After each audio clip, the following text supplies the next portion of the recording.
Seems legit. Laser. Hello legitimates, welcome back to my channel. Today I am making this project which took under 10 minutes start to finish, not including glue drying time, because according to the pack it takes about 12 hours to fully sit. But to make this clip is really simple. I just took this general idea of a horror theme and we have used laser engravable leatherette or faux leather. It does have an iron-on backing, so if you wanted to put it on a hat or something instead, you could do that. But I decided to do a cool clip because these are all the craze at the moment. I have done both sides and I have put the pattern, so when I wear it in my hair, the pattern's going to be the right way up instead of doing it this way like I've seen a lot of people doing lately. You wear your hair clip like this, so I decided to put the pattern like this. So I'm going to show you all the steps to get the pattern into the perfect size and then laser it up. Let's go. Alright, so things we're going to need, you'll need a laser. I will be using Slayer here. You will need some glue. I'm going to use Tarzan grip because it's a gel, so it's not going to dribble everywhere. Me and super glue are not friends. I always get it everywhere and it goes messy. So I picked a gel option and Tarzan grip general purpose feels like it's going to do what I need. You're going to need a clip. This one was $5 at Kmart. If you're going to bulk make them to sell, I suggest you find a bulk online place. But if you just want to make one or two for yourself, Kmart does have clear, like a peachy pink, a green one. I did nearly buy the green one, not gonna lie. And then I'm going to be using, I've already put it in the machine, but this is a laser engravable faux leather that technically has an iron on back, but I just won't iron it on. I'm gonna glue it on because I don't think it's gonna iron onto the plastic. So that's all you really need. So let's go set it all up in my computer. As always, I'll be doing a voiceover. So I'm going to open up the outline. You can buy this. I have put a link in the description if you'd like to buy the shape so that you can create it yourself. So that's it there. And then I am going to open up my background that I want to use. So I'm using something that's repeatable. This is me searching for it. It's right there. I can see it now in hindsight. So that is the print. I'm going to shrink it down and then I'm going to, it's a repeat print. So I'm going to copy and paste it so that I can get the size of the design that I want. So I'm going to turn that up at 90 degrees, click on this. You click Control C and Control V, and then we try and line it up as best we can. Now, I actually had a little bit of it overlapping, otherwise it didn't look as good. It's just how that goes. So you can see there it's a bit out, so I'm just going to reline it up, overlap it a bit, and that looks pretty good. On the thing that I make, I doubt you'd notice the overlap. So I think that looks really good. Zoom out, which is just hold the control key and then use the wheel on your mouse. I'm going to group the whole thing. And then you also want to come down here and click Make Compound Vector. That makes it a single picture. And then we can line that up and get it going. So this won't work the first time because I didn't click the compound vector. It has to be one whole image, otherwise it doesn't want to play ball. Alright, so let's show you how I make the finished product. You're going to need two of the same outline that's exactly the same size and the design you want to put on the inside.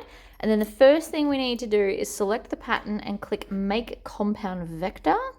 And then we're just going to position this wherever we want it. So I'm trying to have different designs on both sides. So that's where it's going to be. We're going to select all and then click this button here, which is Unite at Overlap. It went to score, so we change it back to engrave. Now, you're going to take your outline and then center them up, but you should change your outline color first. I didn't do it, and now you're going to watch me fiddle around with it until I get it so that the outline is red. I'm going to use the color red as the cut line. I don't know why. I think that's a light burn thing because it used to always be cut and red for me. So I'm just going to continue that tradition in this program as well. So we're just going to go back and realign them. I also want to drag them closer together because that's a bit too far apart, and I want to change it to cut just because it makes me happy. So we're going to select this, drag it over closer. Then we actually need to connect our machine because I haven't done that yet. And then we're going to figure out the markings. So connect, I've sped this up, But basically I have to hold it down with magnets, otherwise it will blow away. So I do the markings and then I'm going to position it in that top corner because that's the part that I care about the most. Now my settings are, for the cut we use 30% power and 10 millimeters per second, and the engraving is 30% power and 453 millimeters per second. But again, you should definitely do your own test grid. It helps. You can stare at the colors, you can see what your machine's going to do and end up.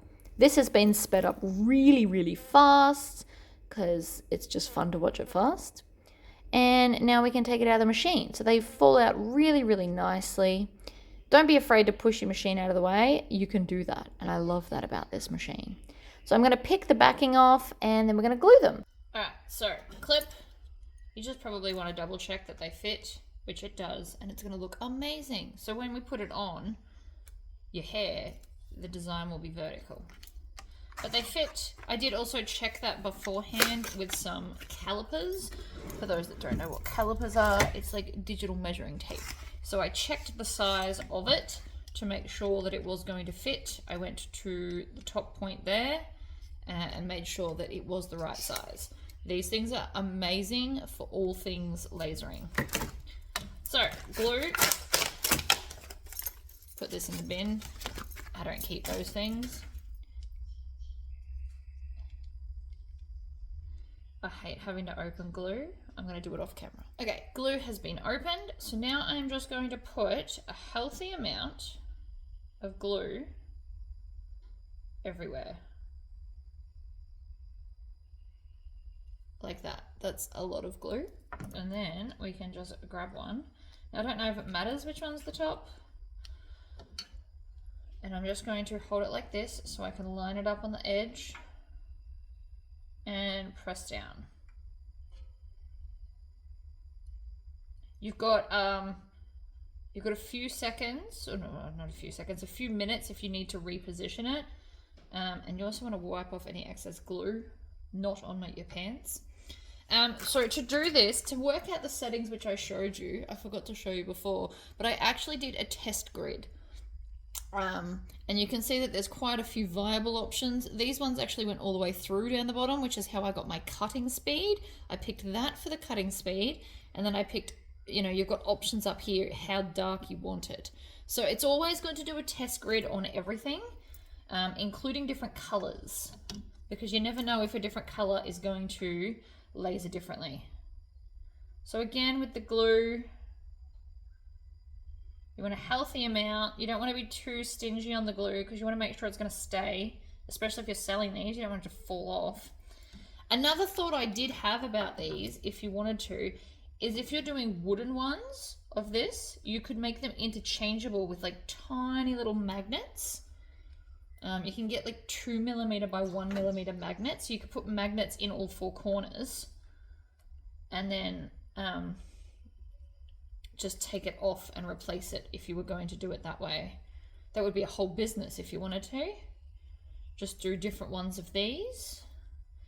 So there's no glue in here. You should be able to put your finger in and it comes out dry. Just make sure you've got no... Oh, there's a dog hair.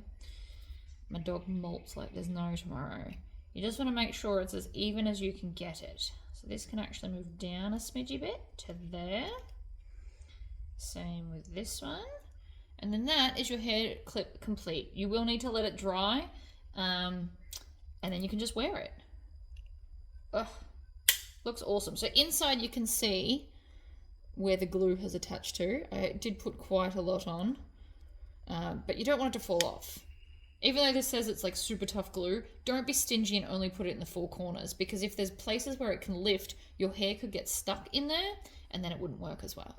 But I love this, so I now have a custom horror clip. If you guys do decide to do some for yourself, please join my Facebook group and show me, because I love to see other people's ideas. It helps fuel my creativeness. But until then, I'll see you next time. Bye!